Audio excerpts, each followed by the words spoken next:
Let's move on. What do you think is the Kremlin's view, not articulated but held internally, of Trump's victory? What does President Putin think? Well, I mean, this is pure speculation. I can tell you that the Russians have, for some time now, said that the most important thing for them in terms of America is predictability. And in many cases, this meant that as much as they disliked the policies being put forward by the Biden administration and the policies that could be put forward by a Harris administration, at least they would be predictable, and that would allow Russia to define its courses of action, what they need to do to oppose policies being put forward by an American administration, etc. Unpredictability is something that the Russians disdain, and not knowing what a president will do makes things very difficult. And right now, they have perhaps the single most unpredictable president has been elected, and so this creates problems for them. Of course, the Russians would like to take advantage of any possibility of improving relations with the United States, but they're dealing with a man who isn't well grounded in the facts, doesn't know the details of what makes this policy work, and has shown in the past to be susceptible to pressure being placed on him by people hostile to improved relations. Remember, Trump promised to be friends with Russia in 2016, and then ended up bragging that he was the strongest, hardest president against Russia. I think the Russians right now are waiting for the opportunity to engage with the Trump team to find out what they want. But Russia, here's the thing that, and if anybody from the Trump team is listening, I'm just going to give it to you straight. The idea that you can dictate an outcome to Russia over Ukraine is absurd in the extreme and doomed to fail. And if you want to poison the well, if you want to ensure that there will never be improved relations, try that tack. You see a whole bunch of fake news out there about plans about Trump wants to put British soldiers on 800 miles in front. Trump never said anything like that. It's not part of the Trump formulation. It's an absurd plan that comes out of Ukraine and Great Britain that is being packaged as a Trump idea. The idea that Trump and Putin had a phone call was absurd. The Russians have come out and said there was no such phone call. People are trying to poison the well already by putting forward ideas that are so fundamentally against the reality, the Russian reality, that it's designed to turn Russia off. Fortunately, Russia doesn't pay attention to American news. They will want to hear it from the horse's mouth, right? And they're waiting for that time for that to happen. The phone call is somewhat peculiar. The Washington Post reported that the phone call occurred, and Trump said to Putin, "Don't accelerate your military into Ukraine." Now, we know that didn't happen, but the fact that it came from the Washington Post means it probably came from the CIA, meaning there are still CIA out there who want to attempt to control the narrative. Dmitry Peskov, President Putin's spokesperson, said it never happened.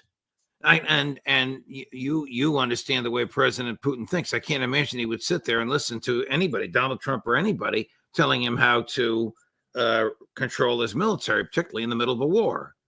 It'd be the shortest conversation in history. No, this is ridiculous. Look, first of all, the CIA, brought us this conflict. The CIA has been tasked since the Cold War time to bring down the Soviet Union, and they carried on that mission after the collapse of the Soviet Union to bring down Russia.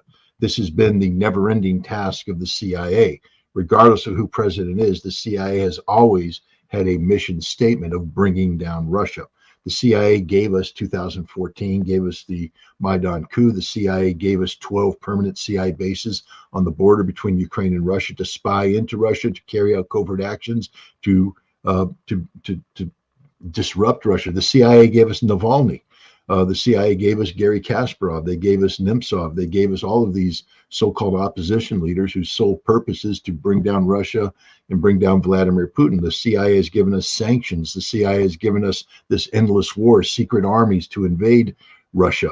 The CIA is very nervous about Donald Trump coming in because for the first time, if Trump follows through on that which he says he wants to, the United States mission statement of seeking the strategic defeat of Russia could be reversed. That is, of course, the prerequisite for any improved relations. Is the Russians say, we won't talk to you about anything if you're telling us that strategically your goal is to defeat us. Right. Then there's nothing to talk about. You're our adversary, and we're just going to keep doing what we do because we're winning. If you want to improve relations, you have to tell us that you're not trying to defeat us, that we can peacefully coexist, and now we can talk. And the CIA is scared to death of that. This is why the statement made by President-elect Trump earlier, where he talked about anybody in the national security state that has used their position to lie, to attack Americans, to distort the truth will be removed. The CIA is in great risk of seeing its mission and even its existence as it's currently manifested brought to an end. I would love to see, and through an interesting route, told them why they should get rid of the operations department of the CIA. That's the crew that runs coups and fights secret wars and spies on Americans.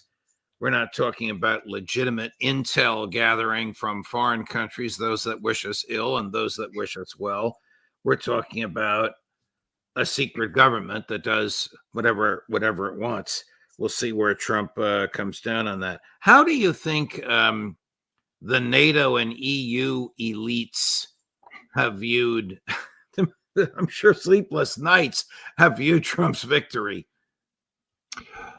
This is an existential crisis for them because Donald Trump is in a position and is inclined to significantly reduce American engagement with NATO, to make demands upon NATO in terms of non-American sufficiency, meaning learn to live without the American taxpayers' dollars underwriting everything you do. And NATO can't. This is the reality. I laugh when I hear the statements about the president of Poland meeting with the British and the French to come up with some sort of European backbone and spine that's going to stay in Ukraine and back Ukraine up when the Americans leave. They can't afford it. They don't have it. They don't have the British. As I said, the British military today, if you bring them all together and put them in a large soccer stadium, there will be 30,000 unsold seats. It's not even a real military anymore. The Poles don't have a military capable of fighting by themselves. The French certainly don't have one. The idea of these three nations, all of whom have significant internal domestic problems, coming together to suddenly stand up to Russia is absurd. But this is the desperation that they face. NATO is quickly going to be exposed as one of the more, not just irrelevant organizations, but dangerous organizations, dangerous to the United States, dangerous to Europe. In the European Union, there are already deep fractures in the European Union. They need the United States to underwrite them, to bolster them, basically the United States has become those parents that keep irresponsible adult children in business by paying their bills, paying for their car loans, paying for their apartments, paying everything. And Trump has come in and he's the parent that says, I'm not doing that anymore. And when that happens, that party lifestyle is done. And the European Union, NATO has been a party funded by the United States for too long. It's time for it to end. And there's a lot of panic going on in Europe today. How badly is Ukraine losing as we speak, Scott? It's devastating for Ukraine. I mean, this is, we're looking at, again, continued significant personnel losses, equipment losses. Their air defense is crumbling. Last night, there was a massive attack by Russia against Ukraine, and Ukraine was unable to defend itself. This is the kind of attack that will continue over and over again. Even when Ukraine receives equipment. We continue to send equipment their way. The equipment isn't being used by trained personnel, and it's being destroyed almost as soon as it's deployed. The Russians are just making continuous advances.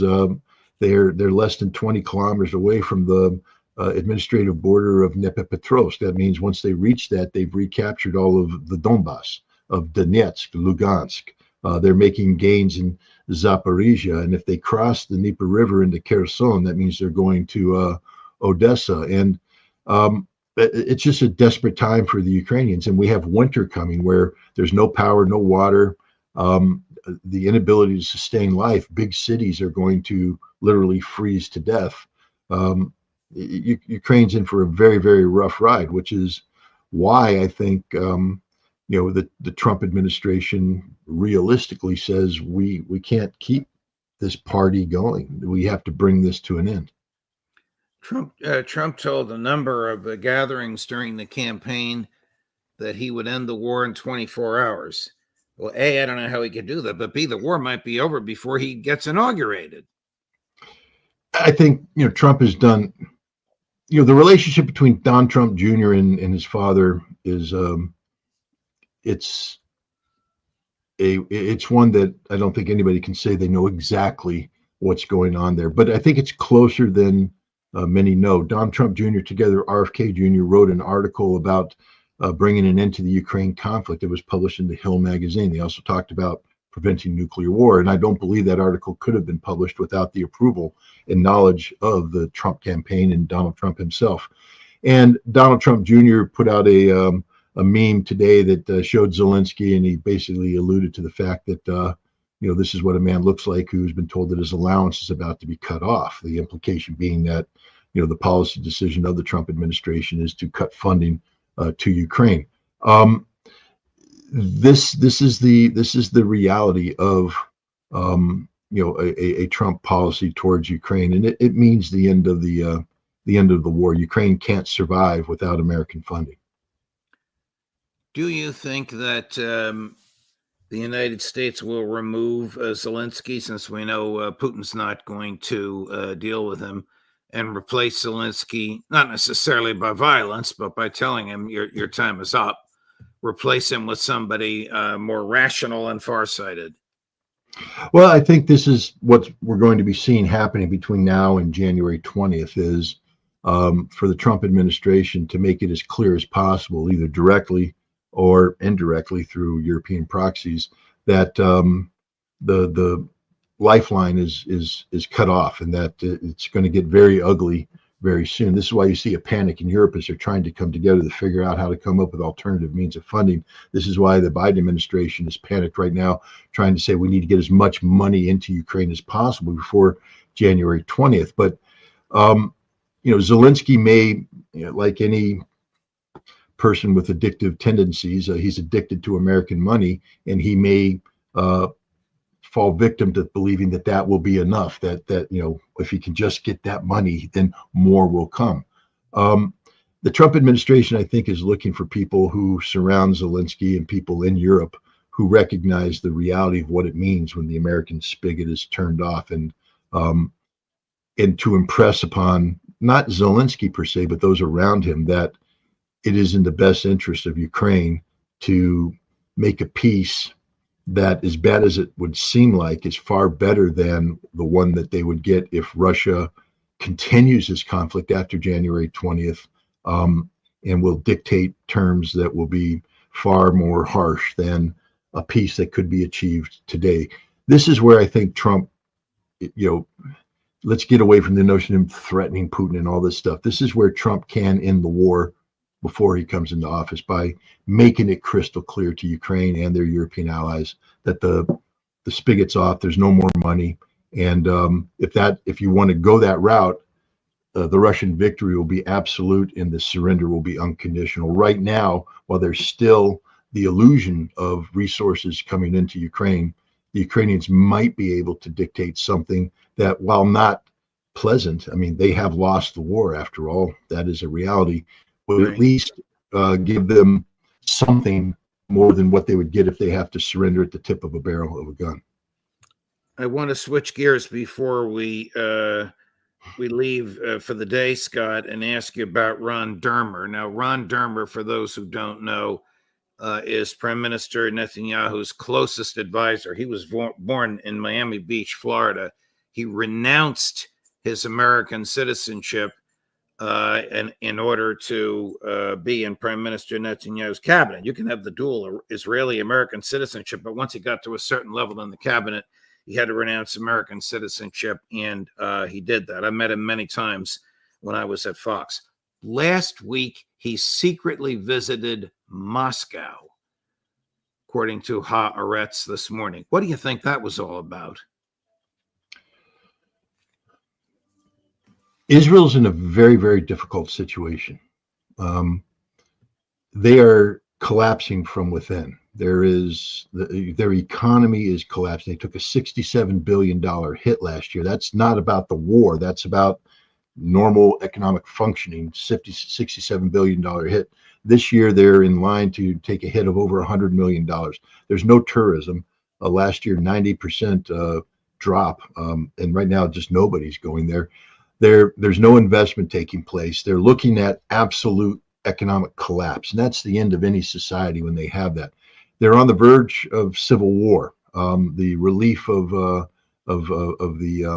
defense minister, Gallant, has created tension within the military. The Netanyahu government itself is decisively split. So they're on the verge of a civil war with a collapsing economy, and they aren't winning anywhere. They're getting slaughtered in Gaza, slaughtered in southern Lebanon, and Iran is just hanging over them like this evil cloud that could come down at any time, and there's nothing Israel could do to stop it. They are in desperate straits. Russia is one of the most influential nations in the world. I know here in the United States, we don't like to hear that because we're trying to destroy Russia. But Russia today, diplomatically, has far more leverage on the international community than the United States does. And Russia has a very large and significant Jewish population, and Russia has maintained very close relations between Russian Jews and Israeli Jews over the years. Russia also has great relations with China and Iran and the region as a whole. I think Israel is looking for a lifeline. I think Israel's reaching out to Russia saying, hey, we can't keep going the American negotiation route because nobody trusts the Americans more. This thing is done. We're dying. We are literally dying. This is the truth. It's not me just saying this. Israeli generals, Israeli politicians have come out and said, if you don't change this dynamic, Israel self-destructs this year. This year, the state of Israel ceases to exist if they don't change it. That's the kind of desperate straits. When I say this year, I mean 2025. I'm talking about within a year. Right. And it's all of this to be laid at the feet of one man, Benjamin Netanyahu. Benjamin Netanyahu has killed Israel. He is solely responsible for the death of Israel. And I think this visit to Moscow is a plea for help, to say, please help us save ourselves because we are dying. We are desperate. We have nothing. If we keep doing what we're doing, it's over. If Iran attacks us, all we can do is nukes, and we don't want to do that. We need help, and I think they're looking to Vladimir Putin to save them. Wow. Did the Russians and the Iranians ever sign that mutual defense pact? My understanding is that they have signed a mutual defense pact, and that pact is being implemented as we speak. It may not be as intimate as the one that Russia has with North Korea, but it's a very serious defense pact, and it has Iranian military technology going to Russia and Russian military technology coming to Iran, and the two nations working together in common cause. Scott, thank you very much. Again, a happy Veterans Day to you. A belated, I did not know this. I know you won't let me forget it next year. A belated